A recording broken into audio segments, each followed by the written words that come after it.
Buenas tardes, voy a presentarles mi comunicación bajo el signo de la máscara, identidad y alteridad en Henri de Regnier. La máscara, entendida como símbolo y no únicamente como objeto físico que sirve para cubrir el rostro, se erige en elemento esencial en la época fin de siglo. En este periodo de dicotomías natural-artificial, realismo-idealismo, existencia-esencia, la máscara se sitúa en el eje central de la problemática de la identidad y de la alteridad. La máscara, asociada en origen a los ritos de iniciación religiosos y funerarios, está intrínsecamente unida a la idea del ser y del parecer, a la representación. Este elemento va a designar no solo la parte del vestuario de los actores que se colocaban en el rostro, sino también, por extensión, los personajes que portaban máscara. Por ejemplo, los tipos de la comedia del arte se llaman masques. Este término hace referencia asimismo al disfraz y a las mascaradas. El objetivo fundamental de esta comunicación consistirá en estudiar las diferentes formas que adopta la máscara en la obra de Henri de Regnier. En este sentido, y aunque aparentemente puedan parecer ajenos a la máscara, hemos querido agrupar motivos que están, a nuestro entender, en la órbita de su simbología. Así hablaremos tanto de las representaciones icónicas, retratos y estatuas, como de las marionetas. La vida y la obra de Henri de Regnier se edifican sobre el signo de la máscara. Sus reflexiones personales revelan constantemente el dolor de Henri de Regnier, que muestra en su vida social no la verdad, sino la apariencia. Las representaciones icónicas son una de las manifestaciones que adopta la máscara en la obra de Regnier. La característica fundamental es la animación, ya sea del retrato o de un personaje de la escena pictórica, ya sea de la estatua. Los retratos o cuadros tienen una presencia abrumadora en la obra de Regnier, a pesar de que él mismo confiesa que no siente ninguna atracción por la pintura. La pintura, en tanto que arte que pretende la reproducción de la realidad, no posee la capacidad de evocación que sí tiene o debe tener la literatura. Regnier habla de ilusión, de arte engañoso, y esta idea, aunque parezca paradójica en boca de este autor, supone una traición a su ideal estético. Por ello, y sin que pueda extrañarnos, veremos de manera recurrente la aparición en sus relatos de las pinturas de Longhi o de Tiepolo, nombres que parecen formar parte del decorado veneciano de Regnier, siempre con la vista puesta en el siglo XVIII. En numerosas ocasiones, además, las representaciones pictóricas recogen a los personajes enfundados en el traje veneciano tradicional, con la máscara, la cápara, el tricornio y la bauta. En este sentido, la cuestión de la alteridad y de la identidad aparece doblemente evocada. El caso del relato Le Pavillon Fermé merece la pena ser destacado. En él se muestra también una representación pictórica de un personaje del pasado, pero en este caso de la historia francesa. El cuadro ha sido realizado por un pintor del siglo XVII, Latour. En este relato, el cuadro sirve de transmisor de los ideales simbolistas. El retrato de la dama de Nailly no responde a los ejemplos prototípicos de los relatos de Regnier. La única característica común parece ser la representación de un personaje del pasado, evidenciando una vez más la importancia del pasado en la obra de Regnier. El retrato es el leitmotiv que mueve toda la narración. El narrador, investigador apasionado del tiempo pasado, descubre la historia de Sabine de Nailly en una de sus cartas. El amor que sentía por ella el rey, los celos, el retiro forzado y el encierro. Para el narrador, el retrato del pabellón conserva esa historia, como si ese retrato custodiara el alma profunda de la dama desdichada. Ese cuadro es, por tanto, la representación, la pervivencia de la dama y, en consecuencia, del pasado en el presente. La invitación que recibe el narrador para visitar el pabellón y tener acceso al retrato incide en esa idea, juega con las dudas de la pervivencia de Sabine de Nailly. El pabellón guarda las trazas del encierro de la dama. En esos tiempos, la única compañía de que disfruta esta es su propia imagen representada en un cuadro.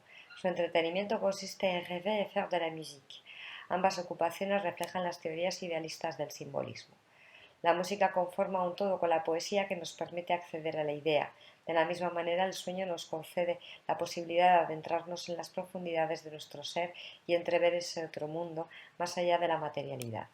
En este sentido, el cuadro se puede interpretar como un espejo que muestra el reflejo del alma de Sabine de Nailly.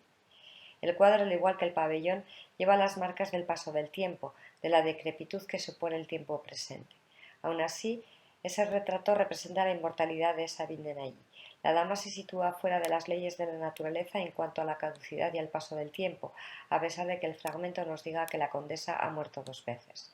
La inmortalidad de Sabine de Nailly está asegurada por los ideales simbolistas, la pervivencia de la condesa en su forma ideal, no en sus representaciones materiales.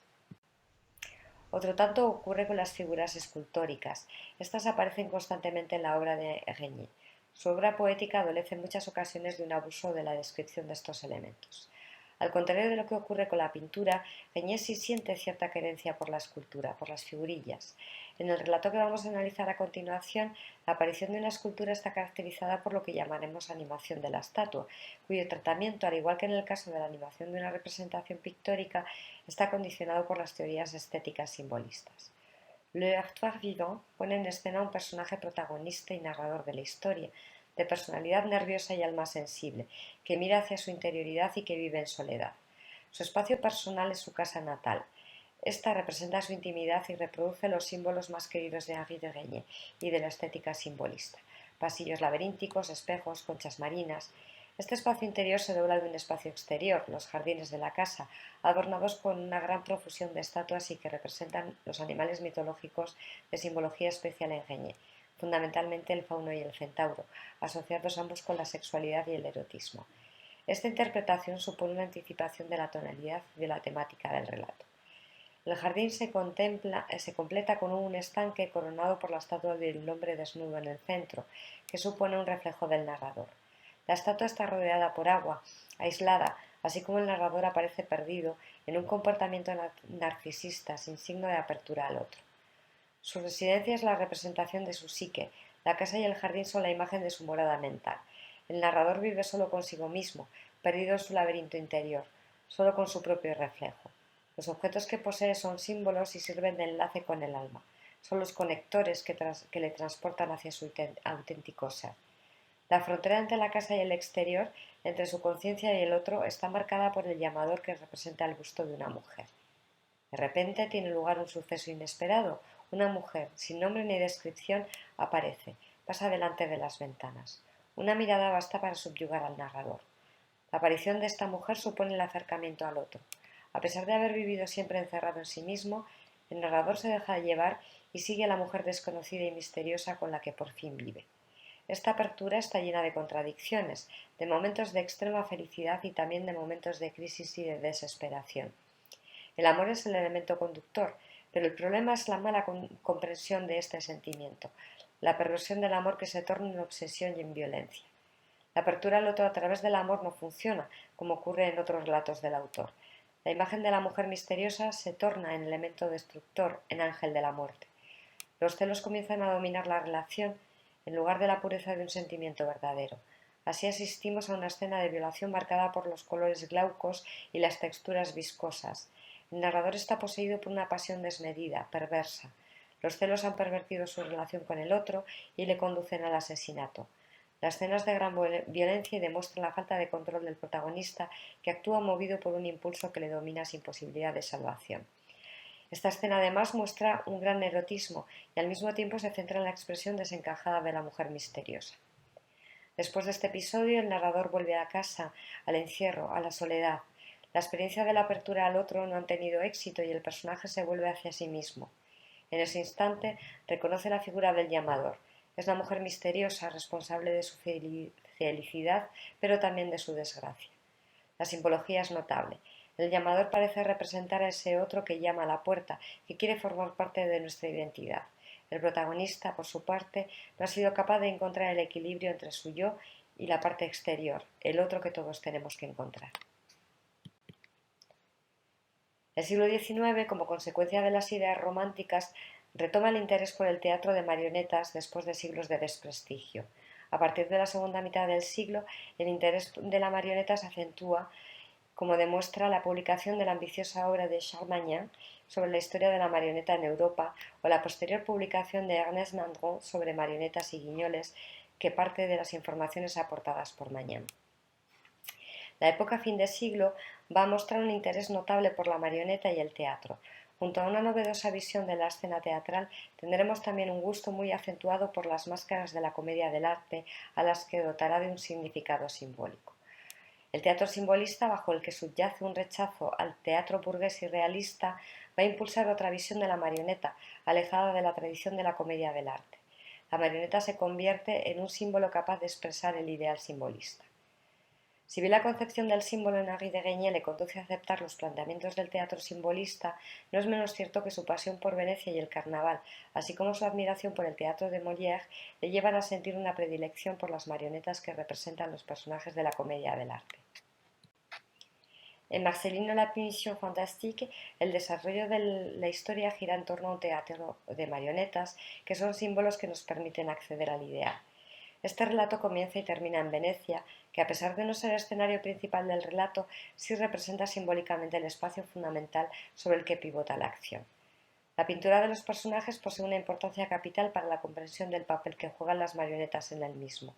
El narrador protagonista se nos presenta como un burgués acomodado, pero que no lleva un tipo de vida al uso para un representante de su clase. Siente una inclinación natural hacia la belleza y la imaginación, y no hacia los bienes no materiales. Es el candidato ideal para el acceso al ideal. No tiene trabajo útil ni hábitos comunes, es un soñador tal y como lo entendía Baudelaire. Su infancia y adolescencia solitaire le llevaron a encerrarse en sí mismo y a vivir una vida de sueños a través de la imaginación. Su tío Anselmo, tutor legal, es un excéntrico apasionado de los libros que deja a su pupilo crecer en su mundo interior.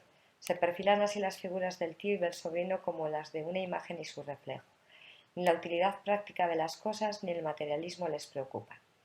La presentación del protagonista se ve reforzada por la aparición de un personaje que le sirve de contrapunto, su mujer Marceline.